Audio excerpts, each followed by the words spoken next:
Hey guys, welcome to the show. I'm Rantoinette. Got a lot of stories to get into today.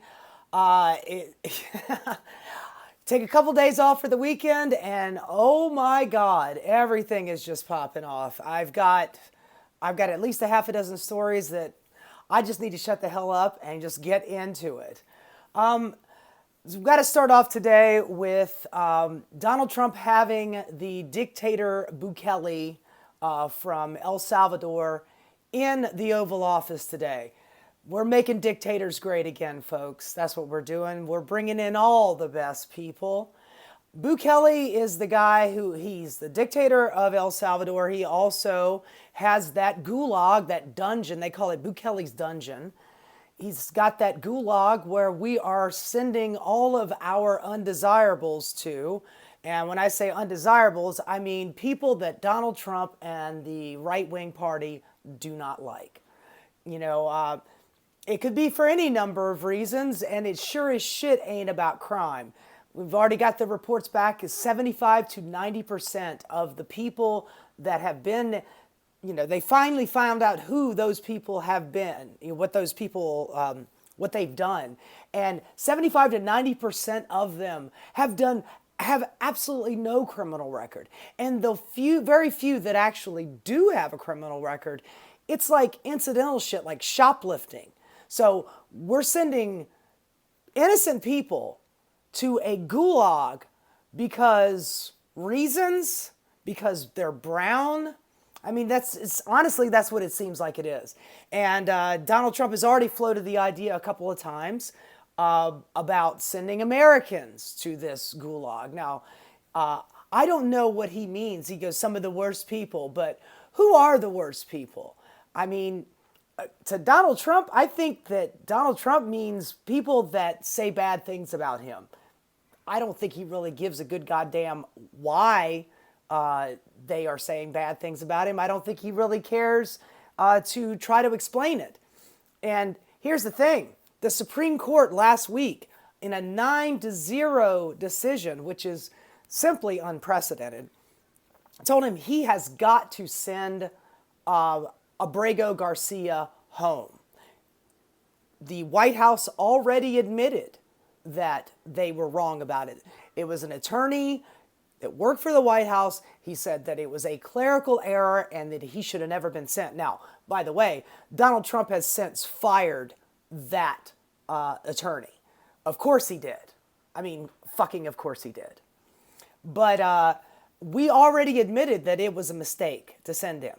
And the court is saying, but no uncertain terms, you have to send him back. Now, they did give him a little wiggle room.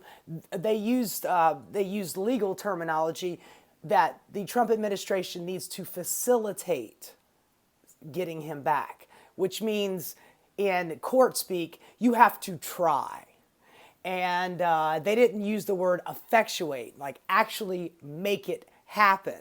So they didn't use that. And I saw the press secretary today literally play that word game. Well, the court said that they need to facilitate, and they did not say to effectuate. So we're just not going to effectuate it. We're just, Trump's going to do what Trump's going to do, and you just need to shut up and listen.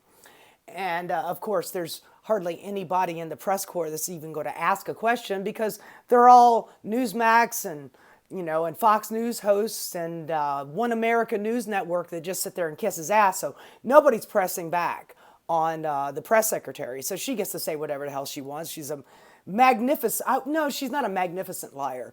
She's just an epic liar. Her lies are really obvious, and, a magnificent liar would mean that it, kind of comes off believable. Look, a press secretary's job is to lie for the president, but she is just absolutely insane.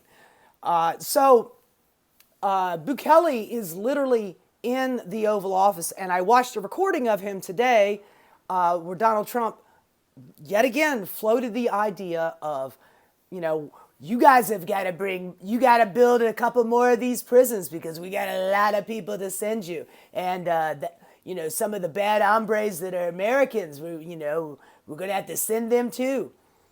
He's not, look, when are we going to stop going, oh, he's joking about that? Honey, I never thought that we'd build a gulag. I never thought we'd do concentration camps. But here we are.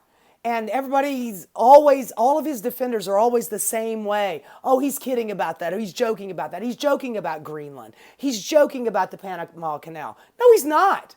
He is absolutely not. Everything that Donald Trump says, the tariff thing, oh, people thought, oh, he's just kidding about that. Oh, that's just a tactic to, to get a better deal.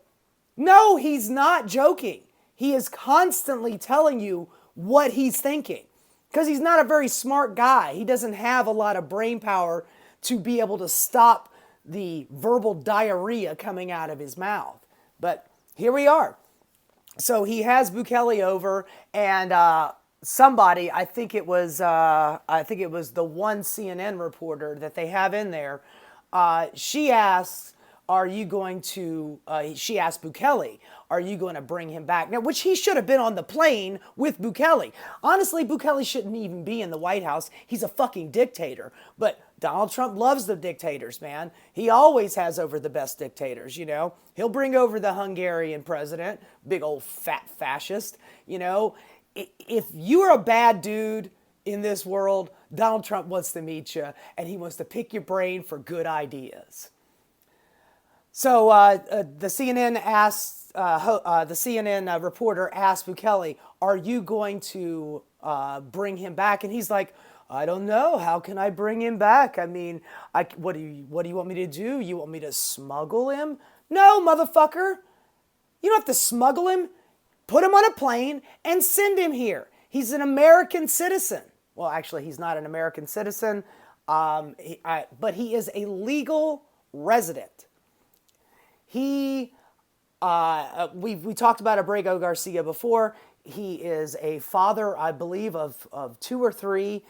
He's married to an American citizen. He is working on, he's got legal rights in this country as seeking asylum because he was, he went in front of a court, I believe it was in 2019, which was under Trump. And he said that he was at risk of gang violence in El Salvador, and that is why he is seeking asylum. He's been in this country since 2011, and the judge gave him permission to seek asylum. So he is a legal immigrant. People are always talking about all these illegals. Honey, if the government gives you a Social Security card so you can work, so you can pay into the system and not take anything out of it, because immigrants don't get Social Security. They pay into it, they don't get to take anything out of it. But if you get a Social Security card, it means you're in the system. It means you're legal. You are legally here. They would not give you a Social Security card. Just walk up to some, random guy from Nicaragua named Manuel and go, "Here's a card." They don't do that. You've got to be in the system to get the Social Security number. Sorry, I digress about that, but he is a legal immigrant seeking asylum in this country, and now he's not even here. Now, the only thing that Bukele will say is that he's still alive, which, habeas corpus. Produce the body. Show us. Give us some goddamn proof of life. But he's not doing that. And it seems like Donald Trump is really eager to send the homegrown terrorists, is what he calls them. Anybody that he doesn't like, he calls a terrorist, which gives him, he thinks, carte blanche to, send that person out of the country. First of all, if you do a crime in this country, not only do you get due process, but you get put in an American jail. You're not allowed to send people out of this country. But it seems like laws just don't even apply anymore. And I think that the Supreme Court is doing everything they can so they don't look like a paper tiger. Because by them giving a 9-0 decision to bring Garcia home, and Donald Trump, he's not even pretending like he's going to try. They're both, him and Bukele are both like, "Oh, there's nothing we can do." It's like you are the guys actually in control of this situation, and you're pretending like there's absolutely nothing you can do. Go fuck yourself, man. Don't piss down my leg and tell me it's raining. Anyway, this is, people are like, are we almost in a constitutional crisis? We are absolutely in a constitutional crisis. And the reason why I'm starting this show off with this is because nobody's talking about this. Only a handful of people that I'm hearing are talking about this. This is absolutely one of the most important things that is going on in this country right now. Free speech rights. And you are snatching people up off the street for saying things that you don't like. Or the tough student that got snatched up off the street for writing an article a year ago saying maybe Israel shouldn't be bombing babies. Or Mahmoud Khalil, who is, by the way, an immigration judge in Louisiana. Now, this is going to work its way up to the Supreme Court. It's going to have to. But an immigration judge in Louisiana says that Khalil can be deported. They've already said, in no uncertain terms, he has not broken any laws. And his speech rights are rights that he has. He can say whatever he wants. Even if he said the things that they are intimating that he said, that he is supporting Hamas and he wants to butcher, Israeli citizens. He's not saying that, but even if he did, he still has the right to say it. Now, that guy has a green card. That guy is a legal resident in this country. He is married to an American with a child on the way. She might have already had the child at this point, but he's still locked away in that Louisiana ICE facility, along with a whole bunch of other people. And an immigration judge is now saying that he can be deported. So, of course, that's going to be on appeal, and that's going to work its way up the courts to an appellate court. And then if the appellate court says the thing that Donald Trump should, tell ICE to release him, he's not going to do it. So it's going to end up working its way to the Supreme Court. And when the Supreme Court tells Donald Trump to do something and he doesn't do it, are laws real anymore? Is the Constitution over? It's kind of leading me to believe that the only reason why this government works is through the goodwill of our leadership.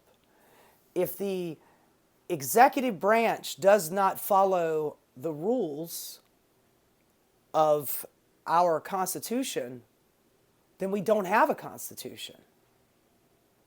Congress writes the laws. The judiciary interprets the laws. The president executes the laws. And if any one of those things break down, then we're in a world of hurt. I don't know what's coming up next. Seems like every day there is a new wrinkle to this, but he has already defied the court 17 ways from Sunday, and it does not look like it's going to stop anytime soon. Hey guys, thanks so much for watching. If you enjoyed what you saw, please like and subscribe. Keep rocking.